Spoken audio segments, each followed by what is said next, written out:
You are now listening to the Keith Ferrante podcast, hosted by the one and only Keith Ferrante. This chapter is called When is it Friendship and When is it Business? To know the difference. Both are acceptable, but don't act like a friend when in reality you want some business. So I had to come to the end of that, and once I come to the end of that way of relating, I had to see it. This is a transaction. This is not friendship. I've been hurt by business guys. We're thinking we're friends, but then business gets in the way. They start pulling. They want. I remember even one of the business guys that was supporting me. He got mixed up with some issues that were going on in his church, and he wanted me to take sides, either him or the pastor. And I said, I can't take sides. I am trying to care about both of you guys. And he just thought, if you're truly my friend, you will pick my side. I said, bro, I can't do that. That's not how the kingdom works. You guys need to work together. And so he cut the friendship off. And of course, when the friendship was cut off with me, then what happened? The dollars went away. And so it revealed, was it truly a friendship? No, it was a transactional exchange. It was business. That's what he was used to. He was enjoying me. As long as I was doing what he said, I was enjoying him as long as I was getting the money. And it was business, but it wasn't clean. And so there became this severance, and it was very hurtful. That's when I came to the end. I'm not doing this anymore. Some of those kind of dynamics happen. I said, I can't relate this anymore. Relate this anymore to business guys. I need to get some friends, true friends, different, like life friends. And so I was now at home. I was now taking a youth pastor position. I wasn't traveling a whole bunch. And I just picked 3 random dudes in the area where I live. One was a chiropractor. One was a business guy coming back from a broken business season, coming out from a crash, and then a prophet.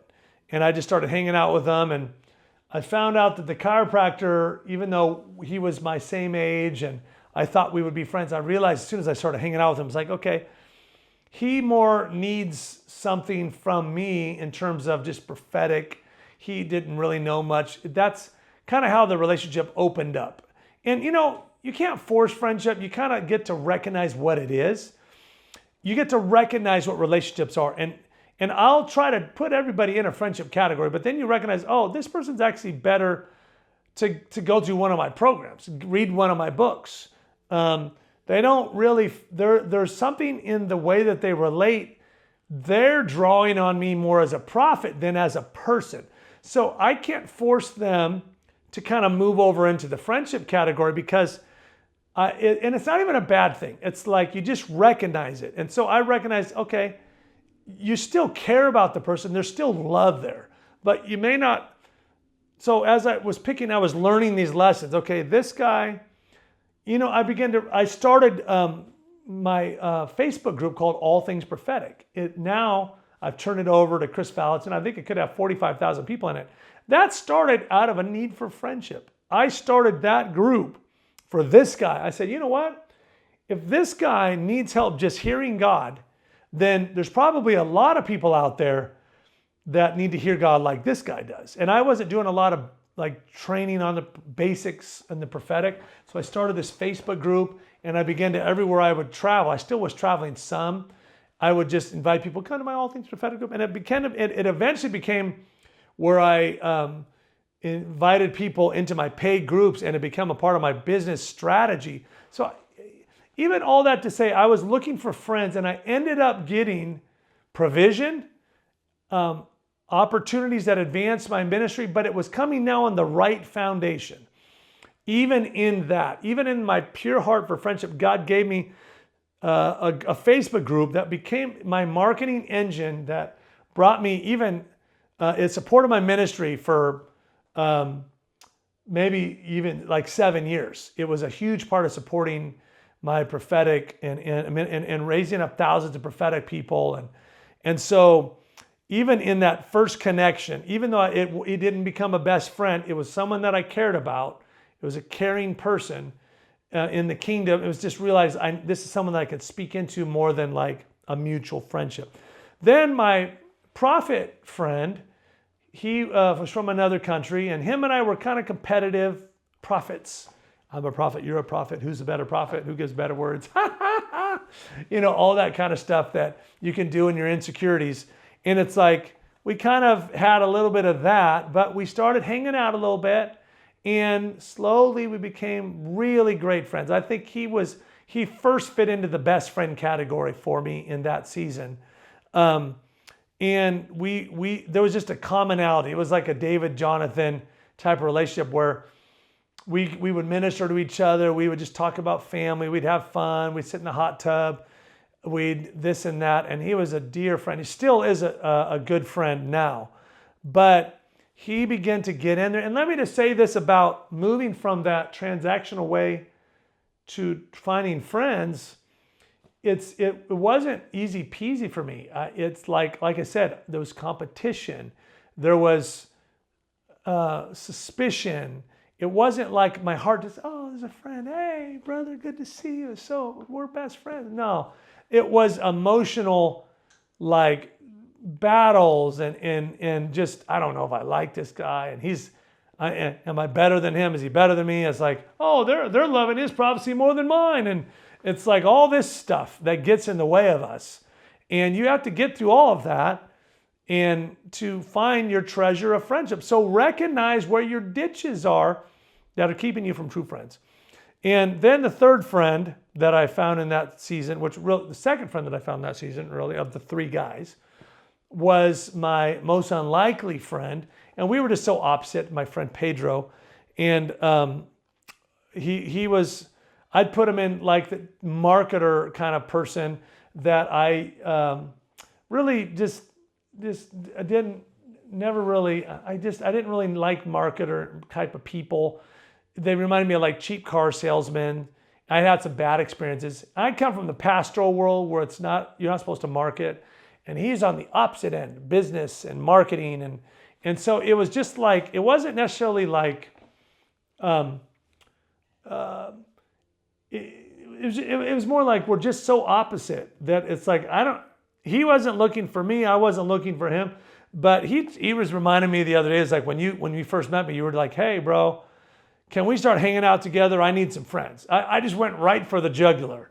It's like, and that's, I wouldn't say that's the great strategy. That's not right. It's better to sort of more subtly test it out and just hang out, do coffee. You don't have to be so, that's kind of like, will you be my girlfriend? It's just going for it when you just met the person. It's like too deep, too fast. And it's like, no, don't do that. But that's how I did it back then. Because I didn't have any friends. I didn't know how to do it. I didn't know that I didn't really, I think I did have a couple friends, legitimate friends, but I just kind of stumbled on them over the years. And, but that's, it took us a while. He didn't really feel like he had time for friends. He had a big Portuguese community. He had also been burned by a bunch of friends. He was recovering from some of that. He was just working hard, trying to rebuild. But we started hanging out. I remember even the coffee shop we hung out, we would walk. I always like walking with my friends. That's something that I enjoy doing. I like doing coffee and I like walking. And, or even running. I ran a lot back then. So I ran with Magnus, my other friend. And, but we would slowly, we started sort of enjoying each other. And he was so different. I'd go to his house and then there would be tons of people over there and I'm out of here. This is too much. And it was totally a different community. I'm used to like that pastoral, prophet, cave, small, close connections. And he's like party, life, lots of people, the more the merrier, the more fun. And it's totally two different worlds.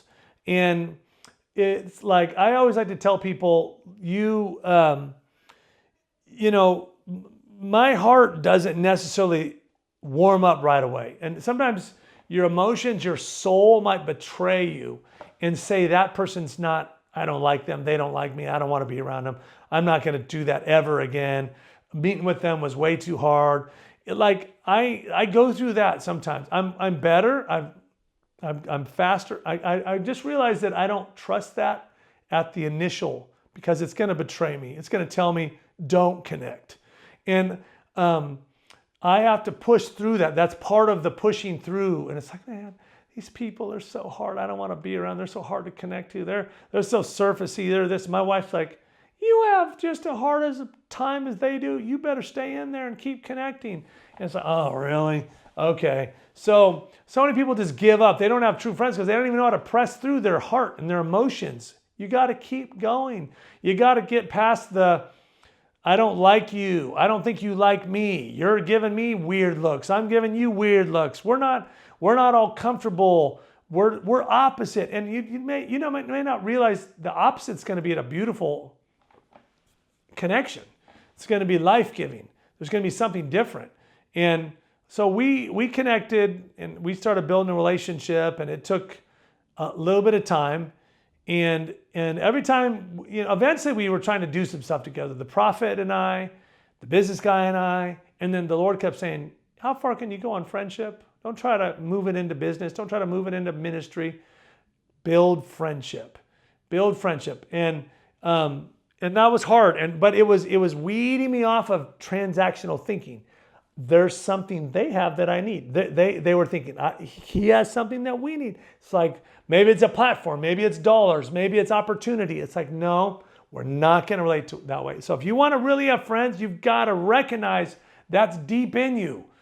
Every one of us, I'm around the business world. It's so deep in there. I'm watching people all the time, trying to wheel and deal, get stuff from people, trying to be all friendly, but they want something. I'm like, it looks ugly now. It looks disgusting. And I used to be that. I used to have that. And I'm not saying I can't get there and I can't slip back into that. It's so deep in every one of us. What can we get from somebody? Instead of genuinely caring and going through the work to learn how to care for someone genuinely, because they're a person worth caring for. And so there's a rich treasure once you find that, but we have to recognize here's business and here's friendship. Let's separate them out.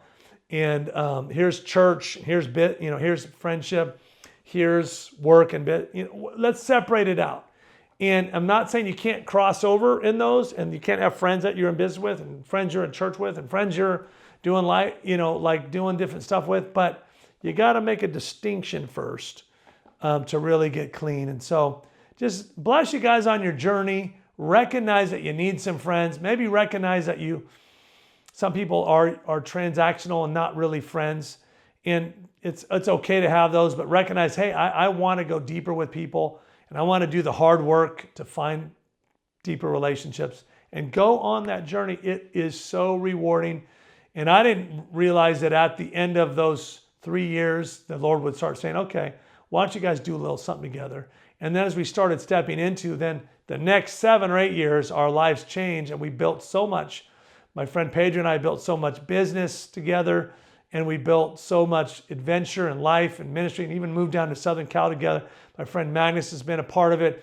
God gave us so much. We've impacted tens of thousands of people. We've had a great life. We've been on some amazing adventures, and it's made it because we've had so many tough conversations, and without friendship, we'd have never made it. Without friendship, whenever we get into a place where we're fighting, we're disconnecting, we're disagreeing, it's like, hey, we're friends first. We're not business partners first. We're not prophetic people and kings and priests and prophets, and we're friends. And that becomes the foundation. If you don't have that as a foundation, when you get to those sticking points theologically, financially, even disagreements, even when you feel hurt, even when you feel used, betrayed, you'll never make it through. But if you get a true friendship, then you can fight through a lot of stuff. And maybe you're hurt, you get hurt, but eventually you'll be able to find your way through, and you'll get to the other side, and there's reward in it. And the friendship really is a God foundation. Friendship really is who God is. Friendship is love. Friendship, God says, I no longer call you servants, I call you friends. It's a part of God's DNA. So once you get that DNA from God in your core, then there's so much reward, there's so much fruit. You can go the distance. You can have such a wonderful journey, and you can stand the test of time. So bless you guys on the journey. Hey, don't forget, share this. let someone else know about this this video or podcast, and get the book. Link is in the feed below, and we'll look forward to chat with you soon. Peace.